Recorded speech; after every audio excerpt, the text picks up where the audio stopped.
சுவாமி சிவானந்த பரமஹம்சர் சொன்ன மாதிரி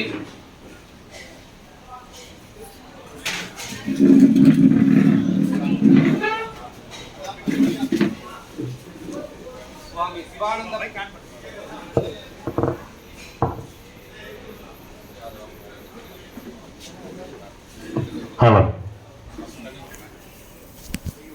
சுவாமி சிவானந்த பரமஹம்சர் கூறியது போல, சிவானந்த பரமஹம்சருக்கென்று தனிப்பட்ட ஒரு ஜீவன் இல்லை.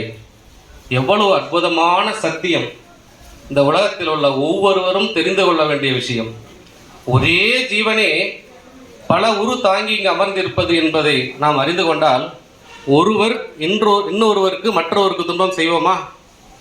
அப்பேற்பட்ட அற்புத விஷயத்தை சுவாமி சிவானந்த பரமஹம்சர் அந்த ஒரே வார்த்தையில் அத்தனையுமே அடங்கிவிட்டது.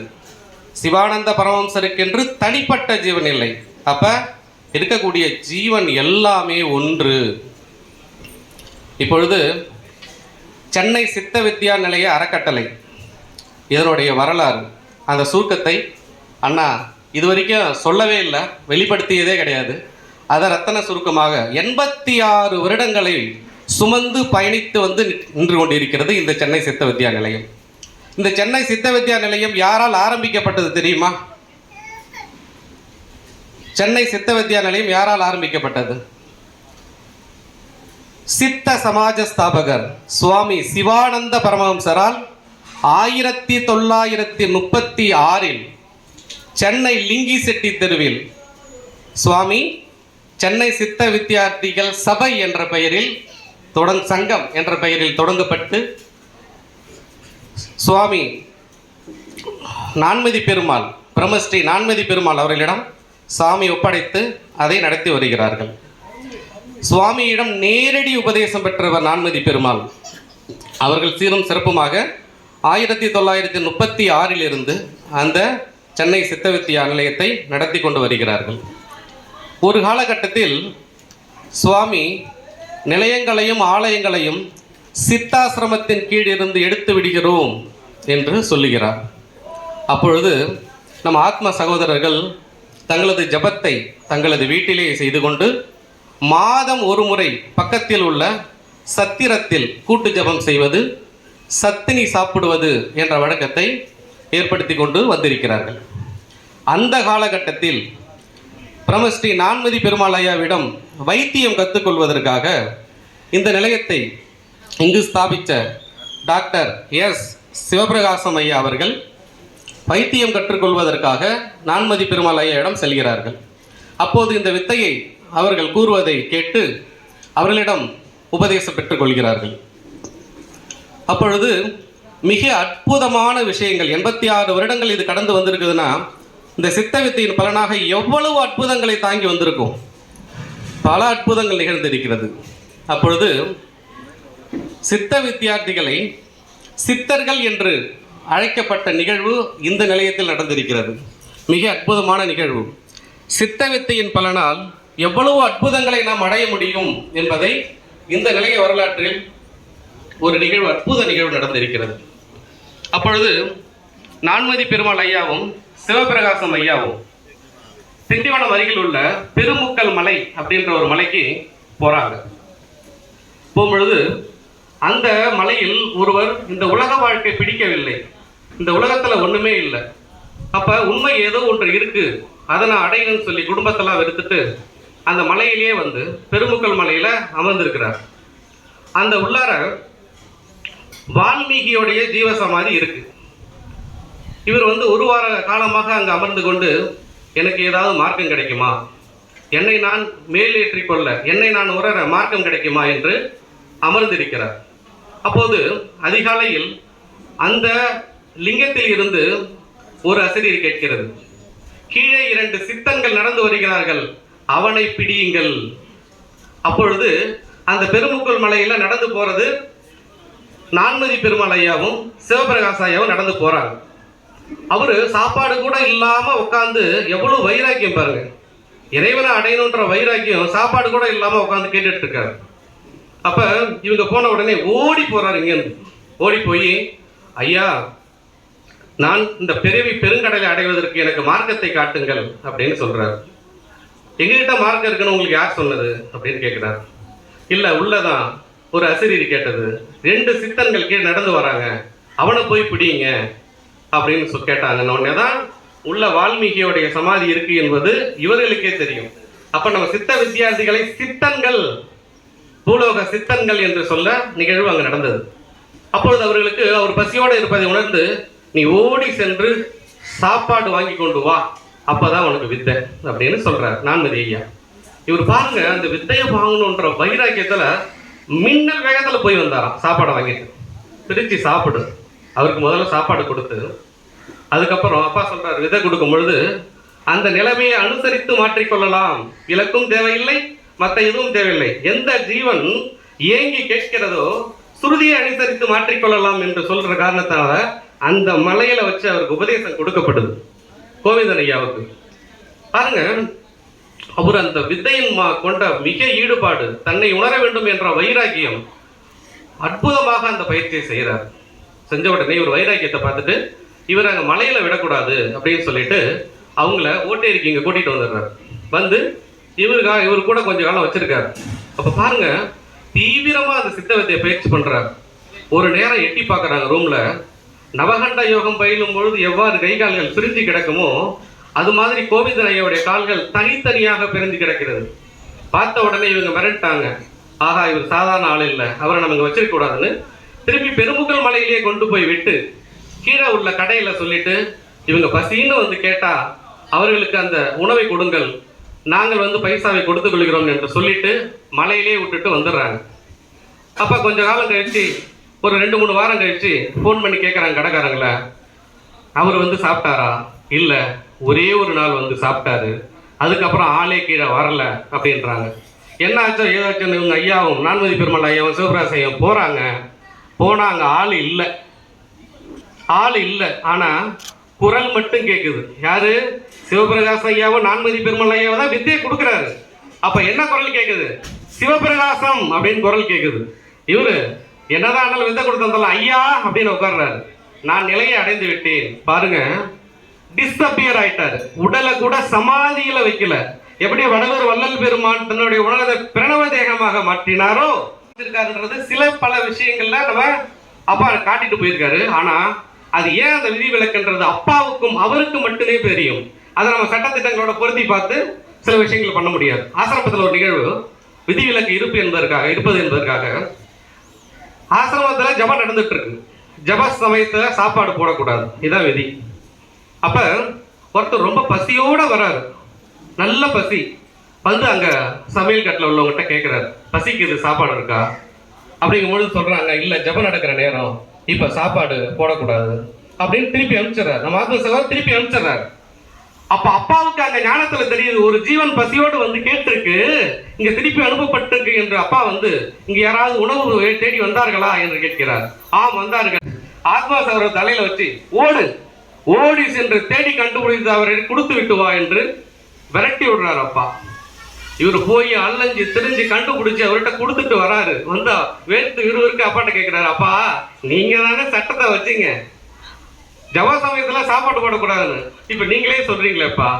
அப்பா சொன்ன வார்த்தை, பசியின் முன்பு எந்த சட்ட திட்டங்களும் நிற்காது, அந்த வார்த்தையை சொல்றாரு.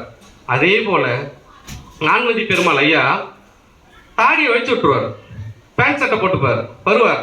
நம்ம ஆத்ம சகோதரர் போய் அப்பாட்ட வந்து சொல்றாங்க, அப்பா ஆனா அப்பா வந்து நான்மதி பெருமாளோட நல்லா அன்பாக பழகக்கூடியவர்.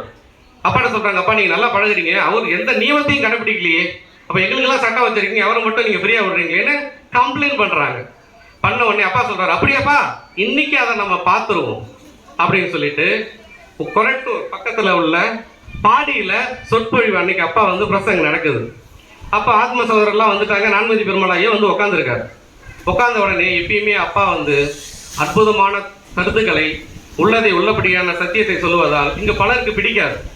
அப்ப கோடாலி கம்பு பாறை எடுத்துக்கிட்டு அடிக்கிறதுக்காக அப்பாவை நோக்கி வராங்க. வந்த உடனே அந்த சவுண்டோடு கொடுத்து வந்த உடனே நம்ம உட்கார்ந்த சித்த வித்தியார்த்திகள் விலகி சென்று விட்டார்கள். அப்பாவை அடிக்க வந்த அத்தனை பேரையும் நல்ல பாக்ஸர் நான்மதி பெருமாள் ஐயா அப்பா மேல ஒரு அடி கூட விழாம தன்னுடைய நெஞ்ச நிமித்திக்கிட்டு நின்னாராம் முன்னாடி. என் தந்தையிடம் அவ்வளவு பக்தி விசுவாசம் அவரிடம். அப்ப அவர் சொன்னாராம் கூப்பிட்டு, எப்பா இந்த நியமத்தோட இருக்கிற வித்தியார்த்திகளை எங்கப்பா போனீங்க அப்படின்னு சொல்லிட்டு அப்பா சொன்னாரா, மைய கரு என்ன, மைய கரு என்ன, வித்தையை ஸ்திரமாக பிடிப்பது. அப்ப சொன்னாரா, நான்மதி அமர்ந்தால் 6 மாத காலம் எழுந்திருக்க மாட்டார், தாடி முடி தானாக வளரும், வழித்து போட்டு விட்டு வெளியே வருவார் அப்படின்னு சொல்லுவாராம். அது போல அந்த நான்மதி ஐயா இந்த நிலையத்தை 1936 நடத்தி கொண்டு வருகிறார். மிக அற்புதமான வைத்தியர், ரசவாதத்தில் கை தேர்ந்தவர். அப்ப பாருங்க, ரசவாதத்துல கை தேர்ந்து நடத்திட்டு இருக்கும் போது அப்பா சொல்றாரு, அப்பா அவர்கள் பண்ணக்கூடிய தொழிலை வைத்து குறிப்பிடுவாராம். ரசவாதத்தில் தங்க பல வித்தைகளை தெரிஞ்சவர். பண்ணிட்டு இருக்கும்போது அப்பா சொன்னாராம், வைத்தியா கண்ணு பறி போயிடும் பார்த்துக்கு, அனைத்தும் வித்தைக்கு கீழ் அப்படின்னு சொல்லி கண்ணு பறி போயிடுன உடனே வித்தைக்கு கீழ் உடனே அத்தனையும் விட்டுட்டார். இங்க என்ன பெரிய விஷயம்னா, அப்பா கூட உள்ளவர்கள் எல்லாம் சாதாரண ஆட்கள் கிடையாது. ஒரே நேரத்தில் 50 பேர் அடிக்கக்கூடியவர்கள். ஆனா அப்பா சொல்றது என்ன, அடிக்க கூடாது, அடி வாங்குறவங்க மட்டும் என் கூட வா. அப்ப இங்க எல்லாமே உள்ளது, ஆனால் எதையும் பயன்படுத்த கூடாது. அப்பா சொன்னாரா, ஆசிரமத்துல வடிவல் கூட ஒரு ஜோக்கில் சொல்லுவாங்கல்ல, அடிக்கிறவங்க பெரிய ஆள் கிடையாதா, அடி வாங்குறவங்க பெரிய ஆள். அது மாதிரி இங்க அடி வாங்குறவங்க பெரிய ஆள். ஏன் அந்த அளவு பொறுமை இருக்கணும். அப்ப ஆசிரமத்துல ஒருத்தர் கூட்டிட்டு இருக்கார், ஒரு ஆத்ம சகோதரர் கூட்டிட்டு இருக்கார். அப்ப அப்பா கூப்பிட்டு சொன்னாராம், இதோப்பா 100 நித்யானந்தத்துக்கு சமம். நம்ம நித்யானந்தர் கணேஷ்பதி எவ்வளவு சித்துக்கள் நடத்தியிருப்பார், 100 நித்யானந்தத்துக்கு சமம் அமைதியாக கூட்டிக் கொண்டிருக்கிறதுன்னு சொன்னாராம். அப்ப எப்பேற்பட்ட விஷயம், அனைத்தும் உள்ளது, ஆனால் தீஸ்கரையில புடுங்கி வச்சிருவார் அப்பா. அது போல அடுத்தது நான்மதி பெருமாள் ஐயா நிலையத்தை சிவபிரகாஷ் ஐயாவிடம் ஒப்படைத்து விட்டு அவர் திருச்சிக்கு சேவை செய்வதற்காக சென்று விட்டார். போய் பாருங்க, திருச்சியில இன்னும் அந்த நிலையத்துல நான்மதி பெருமாள் வைத்திய முறை என்றே ஒரு முறை அங்க இருக்கு. அப்படி மருந்தை எடுத்து இப்படி நமஸ்காரம் பண்ணி கொடுத்தாருன்னா அப்படி நிற்குமா, ஒவ்வொரு மருந்தையும் நமஸ்காரம் பண்ணி கொடுப்பாராம். நான்மதி பெருமாள் வைத்திய முறை என்று அங்கு இருக்கிறது. அவர் போட்டோ வைக்கப்பட்டிருக்கு. 1972 திருச்சி சத்திர பஸ் ஸ்டாண்டுக்கு பக்கத்துல சமாதி ஆயிடுறார். அப்புறம் நம்ம வித்தியார்த்திகள் என்ன பண்றாங்க, பெருங்களத்தூர் சதானந்தபுரத்தில், பேரே பாருங்க சதா ஆனந்தம், சதானந்தபுரத்தில் சிறிது காலம் நடத்துகிறார்கள்.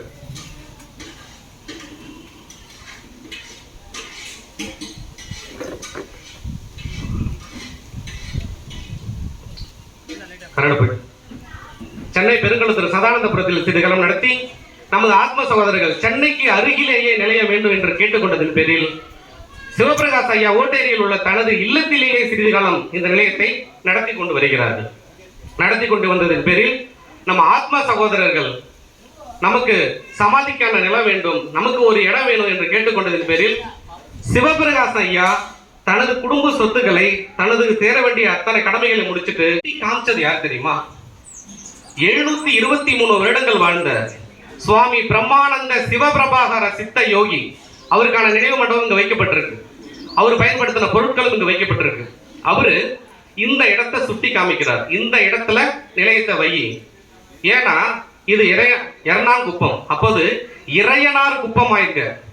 இந்த இடத்துல பல சமாதிகள் இருக்கு, பல அற்புதங்கள் இங்க இருக்கு, இந்த இடத்துல ஜபம் நடக்கணும்னு சொல்லி இந்த இடத்தை சுட்டி காமிச்சவர் சுவாமி பிரம்மானந்த சிவபிரபாகர சித்த யோகி.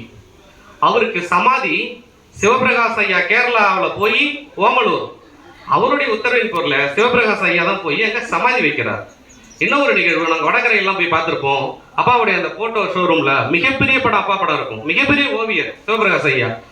அந்த அற்புதமான ஓவியத்தை அங்க பெரிய அளவுல வரைஞ்சி கீழே கையெழுத்து போட்டிருப்பார், சிவபிரகாசம் அப்படின்னு சொல்லி போட்டிருப்பார். அப்ப 1986 இந்த நிலம் வாங்கப்படுது. இந்த நிலம் வாங்கி 1990 நிரந்தரமாக சென்னை சித்த வித்யா நிலையம் இங்கு ஸ்தாபிக்கப்பட்டு அற்புதமாக நடந்து கொண்டு வருகிறது. நவதீன கிருஷ்ணன் சொல்லுவாங்க, இப்ப ஒரு அண்ணா சொன்னார், அன்பழகண்ணா, நாங்க ஒரு 10,000 தான் டொனேஷன் கொடுப்போம், எவ்வளவு அற்புதமான வேலைகள்லாம் நடந்துட்டு இருக்கு, மிக அற்புதமான வேலைகள். இந்த ரோடு பாருங்க, இந்த நிலையத்துக்காக இந்த ரோடு அமைக்கப்பட்டிருக்கு, அற்புதமாக அமைக்கப்பட்டிருக்கு. அண்ணா சொல்லுவாங்க, சிவபிரகாஷ் ஐயா இந்த நிலையத்தை கட்டிட்டு கரண்ட்டுக்கு அப்ளை பண்றாரு. கரண்ட்டுக்கு அப்ளை பண்ணும் பொழுது பாருங்க, அது 1.5 வருஷம் ஆச்சு, கரண்ட் லைனே கொடுக்கல. அது வரைக்கும் மண்ணெண்ணெய் வேலை கொடுத்துக்கிட்டு தான் இங்க இலவச வைத்தியம், சாப்பாடு, சத்தினி எல்லாம் செஞ்சு போட்டு இங்கே தங்கிட்டார். 1990 தங்கிட்டார். தங்கினதுக்கு அப்புறம் 1.5 வருஷம் கரண்ட் இல்லை. அப்ளை பண்ணி 1 வருஷம் ஆச்சு. அப்போ பாருங்க, கோயம்புத்தூர்லேருந்து நம்ம சித்த வித்தியார்த்தி ஒருத்தர் டிரான்ஸ்ஃபர் ஆஃபீஸர் வந்து இங்கே வர்றார். வந்துட்டு இந்த ஃபைலை பார்க்குறாரு. அவர் சித்த வித்தியார்த்தி, ஆனால் காமிச்சிக்கல. சித்த வித்தியார்த்தி காமிச்சிக்கல. வந்துட்டு இந்த ஃபைல் ஏன் ரொம்ப காலம் பெண்டிங்கில் இருக்குன்னு கேட்குறாரு. ஏன்னா 1.5 கிலோமீட்டர் போஸ்ட் மரம் போட்டு வரணும் உள்ளார, அவ்வளோ செலவாகுன்றதால பெண்டிங் வச்சுட்டாங்க. உடனே இதை பாருங்கன்னு சொல்லி அவர் வந்து இந்த கரெக்டாக எழுத்து கொடுக்குறாரு. சிங்கிள் பேஸ் அப்போ எழுத்து கொடுத்துட்டு வந்து சிவபிரகாசையை பார்க்குறாரு. நானும் ஒரு வித்தியார்த்தி தான், ரொம்ப காலமாக பெண்டிங் இருந்தது, நான் தான் கிளியர் பண்ணேன்னு வேலையை முடித்து கொண்ட பிறகு சொல்கிறாரு வித்தியார்த்தி என்று. அதுக்கப்புறம் என்ன சொன்னாங்க நவநீத கிருஷ்ணா, அதுக்கப்புறம் 3வது 3 பேஸ் இங்கே வாங்கி ஆகணும்னு திருப்பி அப்ளை பண்ணுறாங்க. நம்ப மாட்டீங்க, அதே ஆஃபீஸர் டிரான்ஸ்ஃபர் இங்கே வரார். எவ்வளவு அற்புதம் பாருங்க. அப்பா சொல்றாரு, நீ வித்தையை மட்டும் செய், யாம் அதற்கு ஆட்கள் நியமித்து இருக்கிறோம் சொல்றாரு. நீ ஒண்ணு போராடிட்டு இருக்காத, உன்னுடைய கடமை வித்தையை மட்டும் செய்ய, யாம் அதற்கு ஆட்கள் வைத்திருக்கிறோம். ஒரு ஆள் வந்தாரா இல்லையா கோயம்புத்தூர்ல இருந்து, திருப்பி வந்து இங்க 3 பேஸ் கிடைக்கிறதுக்கு அவரே கொடுத்துட்டு போனாரு. அவ்வளவு மிக அற்புதங்கள். இந்த நிலையங்கள்லாம் எப்படி வந்திருக்குன்னு நினைக்கிறீங்க பாருங்க. ஒரு யார்கிட்ட கூட காசு கொடுத்து கேட்டதே இல்லை, அவங்க பேசவே மாட்டாங்க. ஆனா அற்புதம் நடக்குது. ஏன் நடக்குது? யார் ஒருவன் அடங்கிய மனம் உடையவனாக இருக்கிறானோ அவனது சங்கல்பம் இங்க நிறைவேறியே தீரும். அதுதான் இங்க ஒரு மகான் சங்கல்பித்தார். இங்க பின்னாடி ஒரு தியான மண்டபம் உங்க பேர நடந்துருச்சு. ஒரு தியான மண்டபம் கட்டப்பட்டிருக்கு. அண்ணா சொன்னார் நவநீத கிருஷ்ணன், மிக அற்புதமான விஷயம். என்ன கேளுங்க, அந்த ஆர்கிடெக்ட் வந்து அந்த டிசைன் போட்டு கொடுக்குறாரு, இன்ஜினியர்லாம் போட்டு கொடுக்குறாங்க. அண்ணா அதுக்கெல்லாம் டிசைன்லாம் முடிச்சுட்டு வந்து இங்க ஏதோ பெரட்டும் பொழுது சிவபிரகாசன் ஐயா எந்தெந்த இடத்துல தூண் வரணும், எந்தெந்த இடத்துல அந்த டிசைன் வரணும்ன்றது முதற்கொண்டு வரைஞ்சி வச்சுட்டு போயிருக்காரு. ஆனா யாருக்கும் சொல்லல. எப்படி நிறைவேறிச்சு?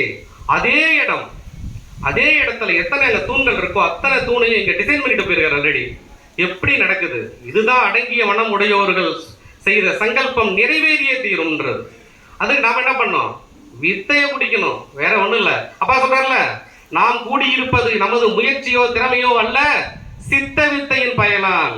அப்பா கூட பாருங்க, நமது முயற்சி இல்லைன்ட்டாரு. ஆனா நாம ஒரு சின்ன வேலை செஞ்சுட்டு கூட கிடிட்டு கிடைக்காதான்னு பாக்குறோம். அதுதான் மிகப்பெரிய விஷயம். அப்ப 1990 இருந்து 96 வரைக்கும் இங்க ஐயா தங்கியிருந்து இலவச மருத்துவம், வரவங்களுக்கு எல்லாம் சாப்பாடு எல்லாம் போடுறாரு. இன்னும் கூட அதை நினைப்பாக கொம்பு கள்ளி செடின்னு இங்க ஒரு செடி இருக்கு. சுற்று வட்டார மக்கள் வந்து அந்த கொம்பு கள்ளி செடி எடுத்துட்டு போய் தனது தீராத வியாதிகளை தீர்த்துக் கொள்கிறார்கள்.